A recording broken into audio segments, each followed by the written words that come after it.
April 12, 2015, riots broke out in the city of Baltimore because a young African American named Freddie Gray suffered traumatic spinal injury. At some point in 30 minutes he was killed and he was in police custody. His death was caused by violently slamming his head into the back of the van, fracturing 3 vertebrae. The riots escalated very quickly in the city of Baltimore. According to CNN, riots broke out at 3:30 p.m., directly 4.5 hours after the start of Gray's funeral. At 4:27 p.m., protesters began wrecking police cars. 6:26 p.m., CVS was looted and goes up to flames. At 7:01 p.m., Governor announces a state of emergency and the National Guard will be sent into the city of Baltimore. The riots set 19 buildings on fire and 144 vehicles. More than 203 people were arrested and 20 police were injured. This was a disrespect to the city of Baltimore, said Gray's family. They quoted, "This is not justice. This is a way for people to steal stuff." His sister quoted, "I do not even believe the riots are for Freddie. They have asked people to go home. This is not the answer." They commented how they would be cleaning the city in the morning and starting a peaceful protest. According to Mayor Rowlands Blake, she quoted, "It was one of our darkest days."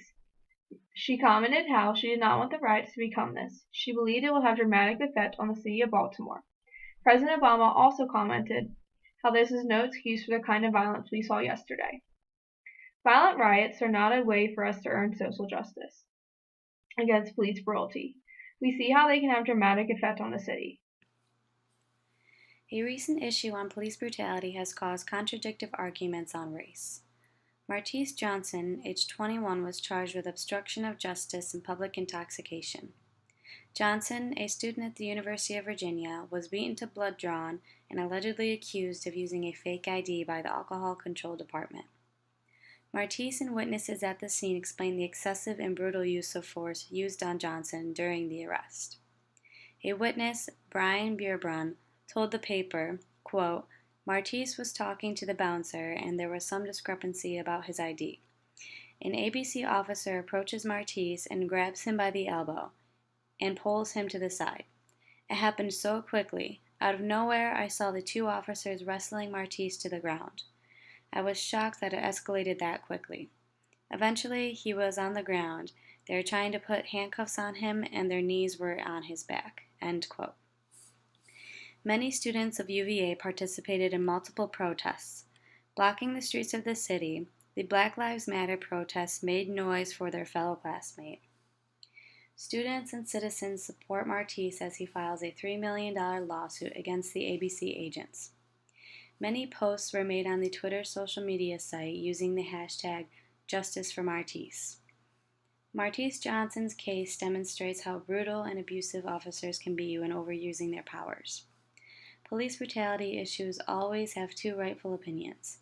Some may think the police officers are performing their standard duties, and some believe the officers abuse their powers and incorporate bias such as race when dealing with situations like Mr. Johnson's. Coming up next is another small event on police brutality in Maryland. Cases involving police brutality show just how divided it can make the public. Keith McLeod, a 19-year-old male, was killed in an incident when he attempted to use a fake prescription. The silent surveillance video shown on Baltimore Sun's website shows the suspect acting as if he possessed a weapon. After a minute or so of this confrontation, he removes his hand from behind his back as if to attack the officer, forcing the officer to fatally shoot and kill Keith McLeod. Afterwards, no weapon was found at the scene. Baltimore Sun's article on the subject appears to be more for Keith McLeod, as it includes interviews from local businessmen who witnessed the event. One such interview is from Jess Isa, a local business owner, stating, "The violence is unbelievable. Over what? A fake prescription? I feel for his parents." And another quote stating, "Unfortunately, it does not surprise me. Obviously, it's terrible. There's a lot of violence in this area." Meanwhile, Vice News appears to have opposite articles being more supportive towards the officer, releasing details Baltimore Sun omitted, such as the threats McLeod yelled at the officer, stating, "I'm going to kill you," while the officer attempted to calm him down, stating, "Don't do this." It also has reinforcing support towards the officer from a quote from the police chief stating that he is one of their finest officers. Events like these show just how divided it can make a community and force them to take sides, rather than attempting to resolve the situation peacefully while evidence is attempting to be reviewed. The question, do you think that the police force in general is racist towards civilians, was asked to 20 people in the Lexington area. 15% said yes, while 85% answered no. The majority response for why is that the police force is not racist, but there are single out instances that the media focus on which causes reaction. Another question, overall, do you feel safe the police force was asked to 17 locals of the Lexington community, which consisted of both Caucasians and African Americans? 65% said yes, while 35% said no. Those who said yes went along the lines that most officers are good at their jobs, while those who said no mentioned that there is probability of being harmed for petty things. I asked Daryl North, a UK student from the inner city of Los Angeles, about police riots and what he thought caused them. He explained, there are different methods to get your message across, more nonviolent methods. Will it be as effective? We don't know. I think it's just a lot of anger. Emotional stuff. Yeah, a lot of anger and emotions. Because these things, it just takes one thing to happen. It's like a powder keg. It just takes one thing to happen, and that could set off a riot. My name's Eric Prebzak. I'm 20 years old, and I'm from Akron, Ohio. Do I believe all cops are racist? No. Like most things, we only focus on the worst case scenario. My name is Emmanuel Banjoko. I'm from Atlanta, Georgia. I'm 19 years old. And do I believe that all cops are racist?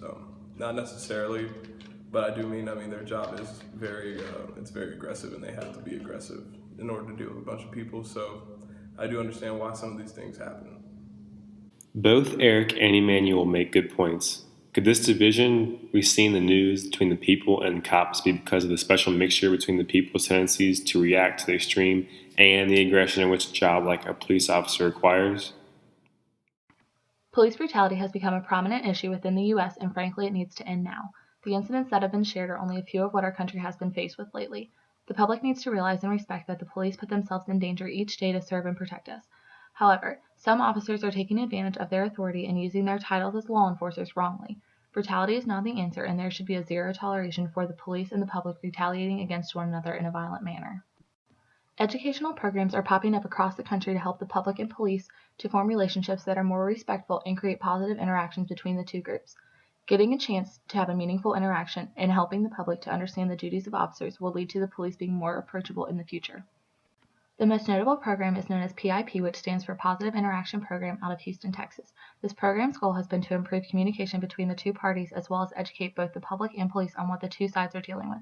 Having all opinions, assumptions, laws, and duties out on the table has in fact created a bond within Houston. The positive interactions that have been products of PIP have shown dramatic improvements on crime in Houston.